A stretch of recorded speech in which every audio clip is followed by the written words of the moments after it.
jadi apa yang kamu benci itu sebenarnya adalah baik bagi kamu. Dan boleh jadi apa yang kamu cintai itu sebenarnya adalah buruk buat kamu. Allah Maha mengetahui, sedangkan kamu tidak mengetahui. Quran Surat Al-Baqarah ayat 216.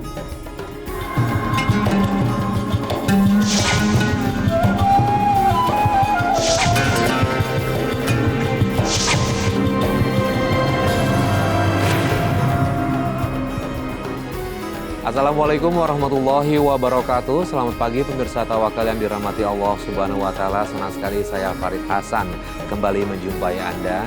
Dan pemirsa di studio alhamdulillah sudah bersama kami Ustadz Ngatawi Al-Zastro. Assalamualaikum Ustadz. Waalaikumsalam warahmatullahi wabarakatuh. Ya, selain Pak Ustadz Zastro juga sudah hadir bersama kami seorang narasumber bernama Ibu Suci. Assalamualaikum Ibu Suci. Terima kasih Ibu sudah hadir dan mau nanti akan bercerita mengenai kasusnya Ibu di Tawakal. Jadi gini Bu, di sini Bu ada Ustadz Zastro, jadi Ibu bisa bebas mau cerita apa aja karena kan Ibu niatnya mau cari jalan keluar bagi permasalahan Ibu ya. Tapi kita pengen tahu nih Ibu ada permasalahan apa sama kehidupan Ibu sekarang? Sejak sekolah saya nggak pernah diizinin punya pacar. Ya sama almarhum. Dan almarhum bilang boleh pacaran setelah lulus SMA. Setelah lulus SMA saya punya pacar, kebetulan dia senior saya di organisasi sosial dan beliau salah satu ketuanya, saya salah anggotanya, dan menurut saya itu adalah cinta pertama saya. Dan saat itu juga setelah lulus SMA alhamdulillah saya sudah dapat kerja meskipun hanya sebagai seorang kasir di salah satu departemen store. Tapi nggak tahu kenapa ayah saya almarhum selalu melarang, nggak boleh, jangan sama anak itu, dengan alasan itu masih mahasiswa dan masih minta uang jajan sama orang tuanya. Dan yang parahnya ibu saya pernah bilang jangan sekali-sekali sama orang Jakarta. Saya pikir kenapa dengan orang, dan memang benar, nggak tahu dia sombong atau gimana, setiap kali datang ke rumah buat Ihsan jemput saya jalan atau kuliah, dia selalu minta ganti motor, ganti mobil. Jadi menurut ayah saya anak itu terlalu sombong. Tuh, akhirnya saya backstreet, saya diam-diam sampai almarhum saya marah besar. Saya nekat, saya kabur tanpa sepengetahuan ayah saya dan tanpa sepengetahuan pacar saya kabur. Karena saya waktu itu mau fokus pikir ujian. Nggak taunya pacar saya bisa nemuin saya dan dia minta saya pulang karena ayah saya sudah ngancam kalau misalnya saya tidak pulang, dia yang bakal dibawa ke polisi sama ayah saya. Kemudian ayah saya saat itu adalah aparat negara juga. Dan bukan suatu yang sulit buat ayah saya untuk mencari keberadaan saya karena almarhum adalah seorang intel dan pasti tahu saya ada di mana. Akhirnya saya pulang, saya pikir benar kata pacar saya waktu itu, udah bapak nggak marah, kamu pulang yuk. Saya pulang, bapak udah mau nerima, tapi kenyataannya saya sampai rumah, saya disuruh masuk, ayah saya ngamuk besar sampai yang saya ingat ayah saya mukulin botol ke tembok, kemudian dipukul di pahanya pacar saya. Itu yang buat saya ngerasa segitu marahnya ayah saya.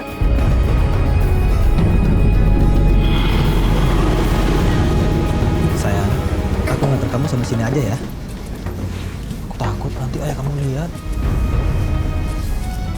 Aku nggak mau pulang ke rumah ini lagi, Mas. Aku mau ikut kamu. Kamu mau aku dilaporin ayah kamu ke polisi? Kita kawin lari aja. Aku nggak bisa hidup tanpa kamu. Suci, aku juga, tapi kita nggak punya pilihan. Suci! Dari mana aja kamu? Kamu pergi dengan laki-laki ini? Berani kamu? Udah, Ayah. Jangan hina dia terus. Aku sayang dia, Ayah. Kamu tahu apa tentang sayang? Udah Om, jangan kasih Om. Kamu pakai pelet apa dengan anak saya? ngomongin sopan dong. Kurang aja kamu! Daripada kamu terus dipukulin, lebih baik aku yang ngalah. Kita putus. Ayo masuk! Masuk! Masuk aku bilang. Suci! Hei! Suci! Pergi kamu! Ayo masuk! Suci! Dan akhirnya saya mutusin, ya udah, karena memang orang tua nggak restuin, saya ngalah. Akhirnya saya putus. Meskipun waktu itu pacar saya nggak terima, sejak itu saya berpikir ya udah, buat apa saya punya pacar kalau orang tua nggak setuju. Akhirnya saya terus kerja, fokus kuliah, sampai akhirnya ada salah satu manajer di Depstop juga suka sama saya, tapi saya merasa saya nggak bisa karena saya masih punya sakit hati. Oke, tadi baik Ibu Suci, kami sebentar. Pak Ustadz, orang tua memang tentunya ingin anaknya punya jodoh yang ideal. Iya. Ya, tapi kadang memang sering banyak terjadi ada ketidak atau ada ketidakcocokan antara selera anak dengan orang tua. Ini bagaimana menyikapinya nih dari pihak orang tuanya sendiri dan juga dari pihak anaknya? Seperti apa Pak Ustadz? Ini problem yang sering muncul ketika orang tua beda pilihan dengan anak. Dan ini suatu problem yang sangat dilematis. Karena masing-masing harus berkorban. Tinggal gimana pengorbanan anak dan orang tua. Tapi saya melihat kisah Mbak Suci ini. Mbak Suci menurut saya masih menjadi orang yang menghormati orang tua dengan segala pengorbanan. Meskipun sempat lari, meskipun sempat terjadi ada konflik, tapi Mbak Suci masih tetap mengikuti arahan, mengikuti kehendak orang tua, sampai dengan segala pengorbanannya memutus sang pacar, memutus sang pacar. Nah, ini menjadi pelajaran bagi kita semua. Mestinya orang tua itu tidak mesti bersikap otoriter secara berlebihan terhadap anak, karena memang anak itu tidak sama kadang ya. Jadi meskipun dalam Islam itu kalau ulama-ulama fikih terutama mazhab Syafi'i ya Mas, itu orang tua kakek itu punya hak untuk memaksa anaknya. Tapi belakangan ini kemudian banyak para fuqaha, para ahli-ahli fikih yang kemudian berpikir ulang bahwa tujuan rumah tangga itu apa? Kan untuk maslahah mawaddah warahmah, gitu kan? Nah, kalau ini proses dipaksa sampai terjadi benturan sehingga masuk sakinah mawaddah warahmah tidak terbentuk, maka kan tidak terjadi proses maslahah dalam pernikahan itu. Maka meskipun orang tua punya hak memaksa, maka sebaiknya ada proses dialog. Kalau toh anak tidak bisa menerima, ada baiknya orang tua untuk bisa menerima, menghormati atau memahami pikiran-pikiran si anak. Itu, Mas. Ya. Tapi Ibu Suci ini luar biasa dengan segala pengorbanan, dengan segala resikonya dia memutuskan pacarnya. Ya. Meskipun awalnya tetap backstreet gitu ya, tapi luar biasa masih menghormati orang tua sehingga dengan perasaan sakit dia merelakan itu semua. Iya, baik Ibu. Kemudian tadi setelah putus, katanya Ibu udah mulai bisa membuka lagi dengan pria lain ya. Yang di departemen store itu. Ya, tapi itu hanya akhirnya saya cuma ngerasa saya butuh tempat curhat karena saya nggak punya kakak, saya paling tua. Beliau itu ngomong banget, dia mau terima cerita apa aja dan dia selalu manggil saya adik, bebas curhat sama dia. Bahkan saya bawa ke rumah, anehnya ayah saya tuh nggak marah, bahkan terima. Sampai ayah saya bilang, kenapa kamu nggak terusin aja sama orang ini, bilang gitu. Saya bilang nggak bisa, udah terlanjur nganggap dia kakak. Saya bilang gitu, nggak bisa perasaan dibolak-balik. Tapi ya udah sampai akhirnya 2001 saya benar-benar ngerasa tertarik sama salah satu aparat negara. Saya pikir orangnya baik karena sama dengan teman saya yang manajer itu, tapi nggak nyangka kalau dia kerja sama sahabat saya dari sekolah. Waktu itu kita jalan-jalan ke Bandung. Ternyata saya juga pengen refreshing, terus ajak teman saya yang udah sahabat saya juga lagi ada masalah, saya bawa senang-senang. Ternyata dia kerja sama aparat itu bisa dikerjain. Meskipun saya pernah punya pacar, tapi saya selalu jaga kehormatan saya, Pak Ustadz. Apapun saya bela-belain. Saya nggak mau sampai yang harusnya saya jaga sebagai perempuan itu terus benar-benar saya jaga karena amanat saya, ayah saya seperti itu. Tapi siapa yang sangka Juni 2001 itu malah petaka banget buat saya. Saya harus ngalamin diperkosa, dikerjain sama aparat itu, kerjasama dengan sahabat saya sendiri. Sejak itu sahabat saya juga menghilang. Setiap saya tanya kenapa harus nekat seperti itu, karena dia sakit hati. Dia bilang, kenapa kamu bisa bertahan dengan kehormatan kamu, saya nggak bisa. Dia bilang gitu. Saya bilang, saya punya ayah saya keras. Ya, saya selalu bilang, kamu boleh ke diskotik, kamu boleh ke kafe, tapi satu, kehormatan kamu sebagai perempuan itu harus dijaga itu. Makanya saya selalu jaga itu. Akhirnya dia dendam karena dia pengen sahabatnya juga seperti dia. Ini perempuan sahabat itu. Ya, perempuan. Jadi sahabatnya merasa iri nih Pak Ustadz. Dijeblosin. Dijeblosin akhirnya. Ini prosesnya gimana waktu itu kejadiannya itu? Saya memang kerja satu perusahaan sama sahabat saya. Waktu itu sahabat saya seorang janda, sudah jadi janda karena lulus SMA dia kerja. Ternyata suaminya kawin lagi. Terus saya bilang ya udah sabar, laki nggak cuma satu. Saya bilang penting cari uang aja dulu buat anak-anak. Saya bawa kerja di tempat saya kerja. Tapi siapa yang sangka saya kenalin baiknya justru malah berbalik harus seperti itu ya. Iya. Sampai sekarang pun saya juga nggak berhubungan sama sahabat saya. Saya bilang buat apa sih? Yang udahlah. Tapi saya nggak mau ketemu. Dan saya masih merasa sakit hati. Mohon maaf Ibu, melakukan itu dalam kondisi seperti apa? Kan Ibu Saya kan nggak ingat. nggak cinta, Ibu mau mempertahankan kehormatan gitu. Dalam kondisi yang bagaimana? Kondisi bagaimana? Sadarkah? Saya nggak sadar. Karena Nggak ingatnya sadar. saya makan malam, terus kalau saya ngantuk, udah saya nggak ingat apa-apa. Kamu kayaknya haus ya? Air minum. Nggak usah mas, makasih. Alah, nggak apa-apa, diminum aja.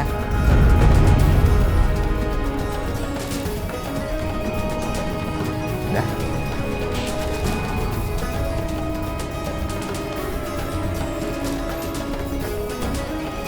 Aku kok jadi ngantuk ya?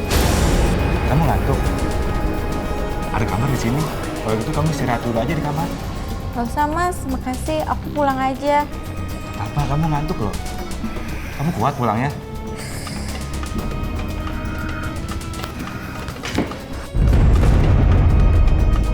Tuh kan kamu nggak kuat. Kalau gitu, aku antar kamu ke kamar ya.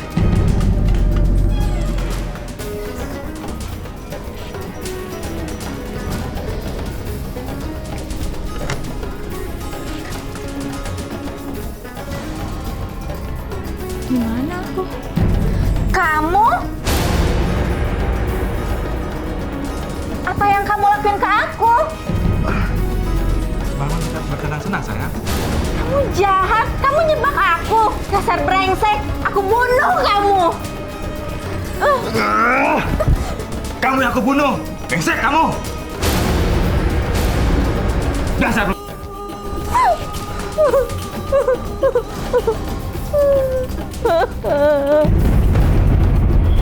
Tahunnya pagi. Bu, sempat lapor ke polisi nggak sih? Saya bukan orang yang suka apa-apa lapor ya. Saya berusaha mau selesaikan sendiri, Pak Ustadz. terus Jangan kemudian? sampai Orang tua nggak tahu. Ah, orang tua. Orang tua nggak tahu karena saat itu saya ngekos sejak ayah saya ngelarang saya pacaran, saya ngekos. Jadi saya buktikan saya bisa mandiri tanpa minta orang tua, saya bisa bayar kuliah sendiri dan itu saya buktikan sendiri.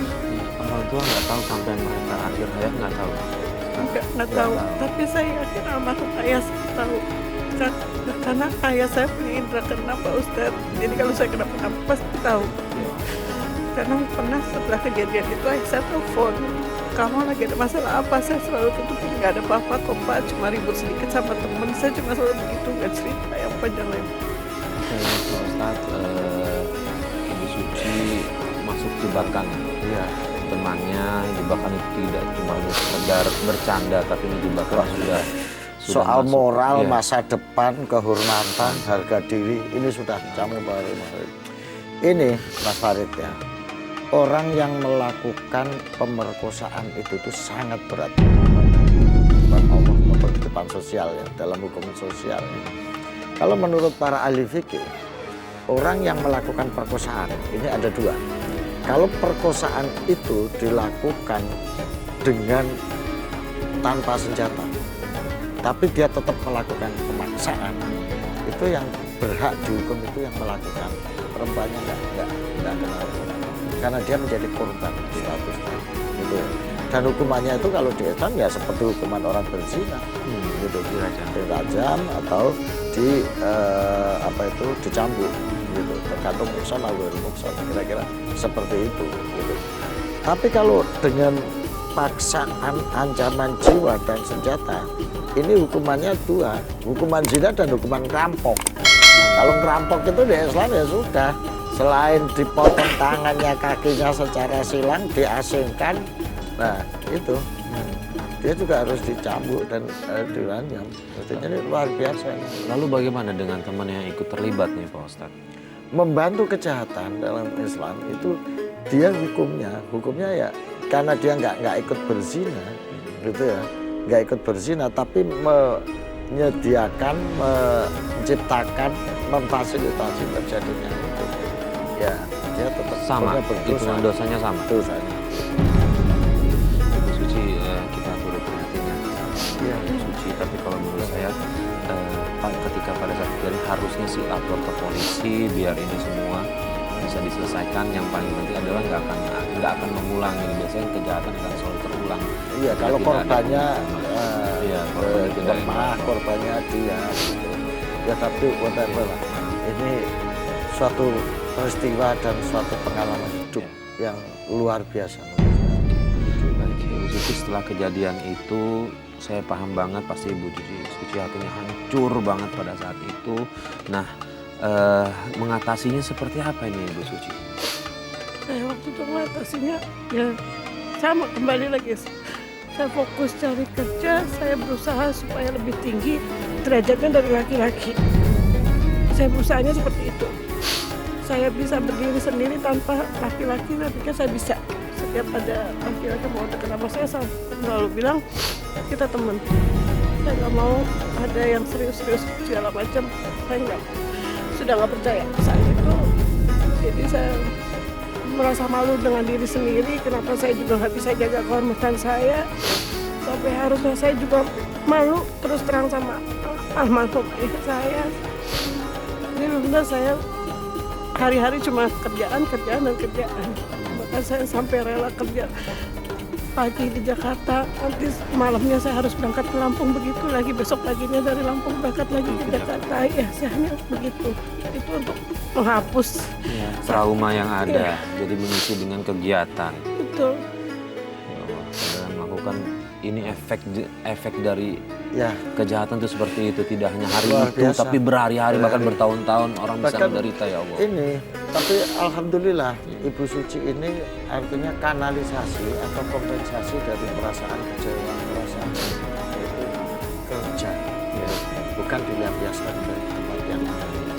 Meskipun ya sebetulnya kalau kerja ini juga dibarengi dengan kegiatan-kegiatan spiritual, misalnya doa, zikir, gitu, itu akan lebih kuat, lebih tegar dan lebih bertata kondisi emosional. Tapi karena memang beliau ini kan punya cita-cita harus ada mandiri, harus ada kesamaan, bahkan kalau bisa gua harus bisa Iya. membuktikan bahwa saya tidak selemah yang diduga kaum laki-laki, saya bisa sama dengan kaum laki-laki. Tekadnya kuat ya. Ya, begini persoalannya, Ibu Suci, bahwa kehidupan spiritual itu penting. Mungkin karena terbawa oleh pikiran bapaknya tadi, Ya. bahwa suami itu harus punya uang, punya pekerjaan, punya penghasilan yang sudah mapan, sehingga ukuran-ukuran keberhasilan kecenderungannya menjadi sangat material. Dan ini berpengaruh kepada cara pikir ibu sehingga kehidupan ukuran untuk melihat keseimbangan itu adalah berdasarkan pendapatan, penghasilan yang itu harus diperoleh melalui kerja. Bukan dari kualitas keimanan. Kualitas keimanan, kualitas spiritual sebagai pelengkap atau sebagai penunjang suatu hal yang penting untuk menggapai kebutuhan yang sifatnya material. Suci sekarang mohon maaf sudah menikah atau masih sendiri? Sudah menikah. Nah, itu seberapa lama Ibu Suci menangani trauma sampai akhirnya berani membukakan hati lagi untuk pria? 3 tahunan ya. 3 tahunan. Jadi saya selain kerja, saya juga sempat sih ngikut seperti tadi Pak Ustadz bilang spiritual. Saya sempat ada salah satu ustadz juga dari Lampung yang banyak saya dikasih amalan-amalan, akhirnya saya dibuat tegar.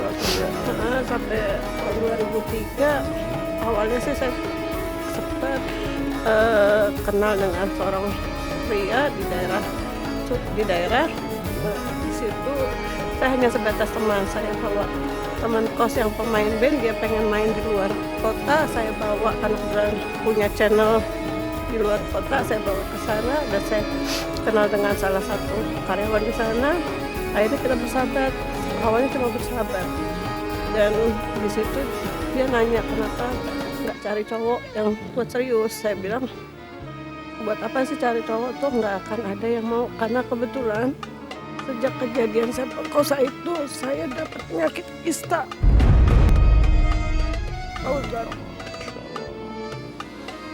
Saya ngerasa itu hukuman dari Allah. Saya dapat kista dan myom, bahkan dokter itu sudah vonis saya nggak akan bisa punya anak.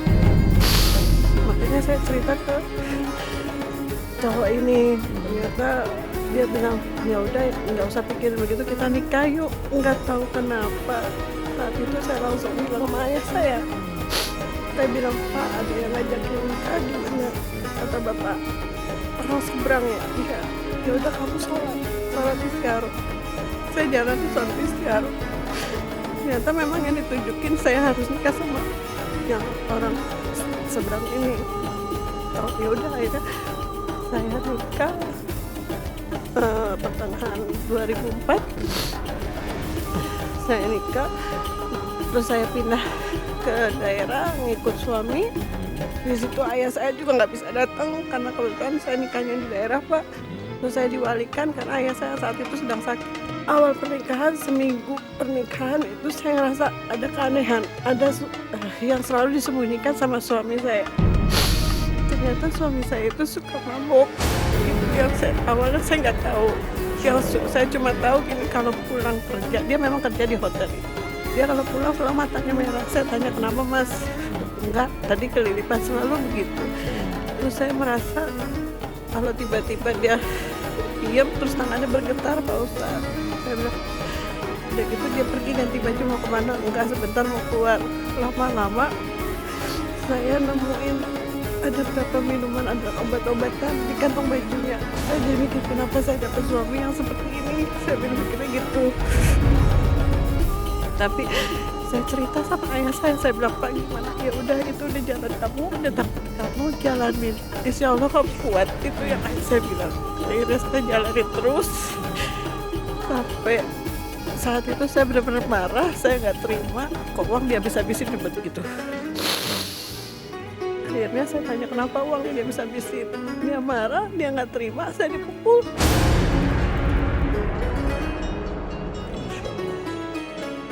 Saya dipukul sampai kena ke tembok, terus saya lari ke mertua. Mertua saya bilang, sabar ya, kata gitu. Emang anaknya begitu, ya Allah kenapa kayak gini Bu? Saya nyangka, oh jadinya kayak gini, udah sabar, ini cobaan. Bertahun-tahun saya sabar sampai akhirnya saya hamil anak pertama, begitu juga. Jadi dia kalau nggak dapetin minuman itu, dia marah, kasar. Kalau saya tanya baik, marahnya tuh main tangan. Bahkan saya, karena saya hamil 3 kali pula perlu saya kena tendang. Ibu sudah sempat hamil, tapi di tengah saat kehamilan itu setiap hamil dia selalu tetap berlaku kasar sama. Iya. Ibu. Iya. Ya Allah, nih suami harusnya udah tahu kondisi ibu yang tadi Betul. di awal dibilang nggak bisa hamil, tapi ternyata dikarunia anak, Iya. harusnya sudah bisa mengubah. Mestinya bersyukur. Iya. Mestinya dia menerima ini sebagai tanda kebahagiaan. Tapi ya, ini ibu luar biasa, Mas Farid. Iya. Jadi ini kita kayak menyaksikan sinetron dalam Iya. bentuk cerita tutur yang luar biasa. Saya melihat teringat salah satu firman Allah di sini. Wasa antakru syai'an fawa khairul lakum, wasa antukhibbu syai'an fawa syarrul lakum. Bisa jadi sesuatu yang kamu hindari itu membawa kebaikan, tapi bisa jadi sesuatu yang kamu cintai itu justru membawa keburukan. Ibu Suci ini dari awal bayangin pacarnya ketika di asal. Ini adalah sesuatu yang dia bayangin dengan baik, tapi ternyata menghadapi hambatan dengan Allah. Gitu. Ketemu orang yang dikagumi, dicintainya, ternyata membawa bencana yang lebih besar, bawa keburukan yang lebih besar. Gitu. Ketemu lagi yang ketiga jodoh yang sudah diistimewa dengan segala pertimbangan, dengan segala kelakuan. Ternyata ini membawa keburukan, membawa ketidakbaikan pada lidah dia. Nah, saya berharap Ibu, ini kan melihat sikap suami, melihat kelakuan suami yang seperti ini. Tapi ini sudah menjadi pilihan. Ini sudah menjadi ketetapan Ibu untuk melakukan. Maka ini bisa kita balik lagi. Wa asa amtakru syai'an. Bisa jadi kebaikan apa? Suami yang tadi membawa apa? Sikap-sikap yang tidak disukai. Tapi itu sudah menjadi pilihan. Dan menjadi satu kebaikan. Ibu Suci pernah nggak sih ngelawan? Bukan ngelawan sih, maksud saya setidaknya nanya, Ya. kenapa melakukan itu ke saya gitu, ke suami. Saya pernah nanya, bahkan kalau saya selalu diajarkan almarhum, kalau kamu nggak salah, bela diri sendiri. Saya pernah bela diri saya sendiri, tapi malah perlakuan yang tambah kasar yang saya terima perusahaan. Saya ngerasa ya udah lebih baik saya diam. Itu yang saya diam. Tapi klimaksnya saya lama-lama saya nggak punya teman curhat, nggak punya. Akhirnya saya cerita ke teman SMA, tapi itu pun cerita ke teman SMA yang tidak hanya satu orang, kita beramai-ramai sampai teman bilang, ya udah kenapa nggak diselesain aja, punya suami kayak gitu buat apa juga, gitu. Tapi yang saya berpikirnya gini, kasihan psikisnya anak-anak, kasihan anak-anak nanti ngeliat kok papanya seperti ini. Saya jalani terus, saya berusaha bertahan sampai terakhir itu sebelum ayah saya bapak. Saya pernah bilang 2009, kalau kamu gak kuat, lepasin, jangan kamu paksain diri. Nah itu kejadian 2 tahun lalu. Saya sudah benar-benar gak kuat karena suami saya sempat mukul saya dan bagi saya udah keterlaluan dan akhirnya saya jadi dendam. Saya bilang, saya bisa berdiri tanpa lu, saya bilang gitu. Terus saya minta cerai, karena ya udah kita cerai. Tapi dengan bilang ya udah kita cerai itu, dia sampai mencekik saya. Itu kejadiannya gara-gara saya melihat WA-nya suami. Ada WA dengan perempuan lain. Sampai saya nekat nelfon perempuan itu, ada urusan apa? Malah perempuan itu cuma bilang, laki gue lebih kaya dari suami lo, mbak. Gak usah takut, gue gak akan ngasih suami. Kalau bilang begitu. Tapi kenapa sampai detik ini masih terus suka? Ya, dan yang parahnya masalah perselingkuhan suami ini diketahui sama anak saya yang paling besar. Jadi awalnya anak saya duluan yang baca. Anak saya sering baca WA bapaknya, mainan handphone ya, otomatis baca. Dia bilang, Ma, ini perempuan siapa? Anak saya sampai bilang, jangan sampai ya Ma, kejadian kayak teman kakak. Kakak sering terima curhat dari teman, papanya punya istri lagi. Kakak gak mau kayak gitu. Saya bilang, insya Allah enggak ya Kak, biar gimana Mama bertahan. Tapi ngeliat saya pernah dicekik. Kamu lagi ngapain, Dek? Lagi ngegambar, Pak. Pintar ya, sudah bisa gambar kamu. Lagi ngapain kalian? Aku lagi gambar rumah, Ma. Iya, pinter tuh gambarnya si Dede. Bentar ya, aku mau ke belakang dulu.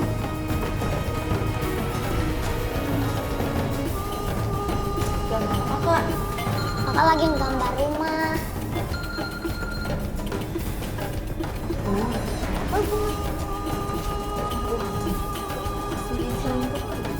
Dede udah gambarnya. Mas, siapa Bunga? Kok WA-nya pakai sayang-sayangan gini? Apa sih kamu? Dia tuh bukan siapa-siapa. Bukan siapa-siapa kok WA-nya pakai sayang-sayangan gini. Dia selingkuhan kamu kan? Bukan, kalau aku bilang bukan ya bukan. Sini apanya? Sini. Sini. Ingat, kalau kamu berani cek handphone saya lagi, saya bunuh kamu. Bunuh aja aku sekalian, Mas. Bunuh. Biar kamu puas daripada kamu selingkuh terus. Alah! Risik kamu berdua. Kamu harus keluar ibu kamu. Tengah malam, anak-anak saya bilang, paling kecil sabar, Pak. Sabar itu, Mas. Sebaru 7 tahun, bos kamu minta nggak usah dilawan, Papa biarin aja. Udah sekarang Mama nggak usah pikirin Papa, yang penting kita hidup bertiga aja. Sana, udah sih, Dek. Ini disaksikan anak-anaknya nih Pak Ustadz. Suaminya menyakiti dia, ya Allah. Ini Dan saya miris sih dengar ini Pak Ustadz. ini menjadi pendidikan yang tidak baik bagi anak. Karena secara emosional, sikap-sikap seperti ini akan mempengaruhi psikologis anak. Sehingga akan memberikan dampak terhadap cara pandang, penilaian anak-anak terhadap ayah, terhadap laki-laki yang bisa menimbulkan trauma psikologis maupun trauma sosiologis bagi anak-anak. Karena masalah KDRT ini, Mas Farid, ini tidak hanya hukum akhirat, hukum dunia juga ada hukumnya. Ini Undang-Undang Nomor 23 tahun 24 kalau nggak salah. Itu bicara soal penghentian terhadap KDRT, PKDRT itu. Ini kalau ibu melaporkan peristiwa ini ke aparat dengan bukti saksi yang cukup, ini si suami bisa kena ini. Bisa ditindak segera. Bisa ditindak secara hukum positif, gitu. Apalagi hukum akhirat, hukum agama. Nah, maka ibu saya sarankan pertama berbuat pikir untuk memperkuat anak ibu yang sudah dewasa, yang sudah bisa diajak ngomong baik-baik untuk menghadapi persoalan ini. Apalagi tadi sudah terlontar, sudahlah nggak usah mikir bapak, kita hidup bertiga saja. Apalagi kalau dilihat dari sejarah kronologi kehidupan ibu ini kan sangat mandiri banget. Ibu ini orang yang sangat tegar, mandiri, bisa mencukupi kebutuhannya secara pribadi, gitu ya. Supaya ibu nanti bebannya tidak bertambah, mikir suami, kemudian emosional terkuras, material terkuras. Padahal ibu harus sustain, ibu harus punya tanggung jawab membesarkan, mendidik, dan mengarahkan anak-anak ini masa depan. Meskipun itu sebetulnya tanggung jawab suami ya, tapi kan ternyata nggak bisa dianggap. Jadi ibu, saya ikut prihatin dan ikut berdoa. Mudah-mudahan ini segera ada jalan keluar. Ibu benar menikmati kebahagiaan itu dari seluruh proses panjang. Yakinlah kesabaran ibu akan berbuah indah pada waktunya. Saya nggak tahu, mungkin keindahan itu akan berbentuk. Mudah-mudahan sang suami sadar, sang suami bisa balik sehingga menyadari kesalahan, menyadari tugas dan tanggung jawab, sehingga kehidupan yang sakinah mawaddah warahmah akan terbentuk. Pak Ustadz, terakhir Pak Ustadz, kira-kira doa dan amalan apa yang Bu Suci harus lakukan? Karena kalau menurut saya tujuan utama Bu Suci sebaiknya curhat ke Allah. Iya. Karena tadi cerita banyak curhat ke teman-temannya, utamakan ke Allah. Ini apa yang harus Ibu Suci dalam waktu dekat ini Pak Ustadz lakukan? Saya ingin Ibu Suci ya, itu ada sholawat. Ya, sholawat ini sebetulnya digunakan untuk menghadapi orang yang bersikap dolim. Ya, namanya sholawat azmi. Allahumma sholli ala sayyidina Muhammad wa ashgili zalimin bil zalimin wa akhrijna min bainihim salimin wa ala alihi wa sahbihi ajma'in. Ini sholawat mohon kepada Allah melalui Nabi Muhammad, melalui syafaat Nabi Muhammad, supaya kita dikeluarkan dari orang-orang yang dolim. Orang-orang yang dolim disibukkan dengan urusan sendiri, gitu ya, sehingga kita diselamatkan dari kesulitan. Nah, mudah-mudahan persoalan ini bisa keluar dari kedaliman yang dilakukan oleh siapapun, termasuk Indonesia. Dan mudah-mudahan suami ibu saya atas segala kedoliman kesalahan, sehingga bisa kembali melaksanakan tugas tanggung jawab pada seorang suami pada ibu dan Baik, terima kasih Ustaz Zastro atas semua nasihatnya. Buat Ibu Suci, kita berdoa, sama-sama berdoa mudah-mudahan semua permasalahan Ibu Suci bisa segera teratasi dan sesuai dengan menjalankan rumah tangga yang sesuai dengan impian kita masing-masing. Ibu Suci, terima kasih sekali lagi, dan ini mudah-mudahan cerita ini bisa menjadi pelajaran penting.